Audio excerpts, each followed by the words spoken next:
மக்களை வணக்கம். 96ல் ஜெயலலிதா ஆட்சி அமைச்சிருக்கும்போது ஜெயலலிதாவுக்கும் ரஜினிக்கும் பிரச்சனை. அப்போ ஜெயலலிதா எதிர்த்து ரஜினி ஒரே ஒரு வார்த்தை சொன்னார்.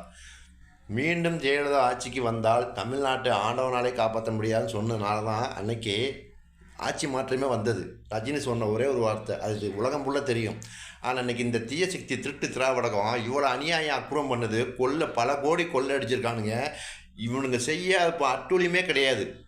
பாலியல் அத்துமீறி கொலை, வழிபறி, மணல் மாப்பியா, என்னென்னமோ எல்லாமே. இவன் கஞ்சாவே இல்லைன்றானுங்க. தமிழ்நாட்டில் அதிகமாக கஞ்சா விற்கிது. ஓகேவா? அது பொறுப்புனா காட்டலாமா? அப்படி அநியாயம் பண்ணுறானுங்க. ஆனால் இதை எதிர்த்து இந்த ரஜினி இன்னி வரைக்கும் வாயை திறக்கவே இல்லை. ஏன்னா இவர் வாங்க வேண்டியது வந்துடும், இவர் படம் ஓடிடும், இவர் படத்துக்கு எந்த தடையும் கிடையாது, இவர் வீட்டுக்கு எந்த பாதுகாப்பு கொடுத்துருவாங்க, எல்லாம் பண்ணிடுவானுங்க. அப்போ என்ன தெரியுது? சுயநலம். இன்றைக்கி 78 வயசு 80 வயசு ஆகியும் இன்றைக்கி ஹீரோவை நடிக்கிற ரஜினி தமிழ்நாட்டு இளைஞர் வாழ்க்கையவே பாழாக்குனது காரணமே இந்த ரஜினி தான். முன்னால் ரஜினியை பார்த்தா நானும் தம்மே அடித்தேன், ஆனால் அது தப்புன்னு திரும்பி இப்போ விட்டுட்டேன்.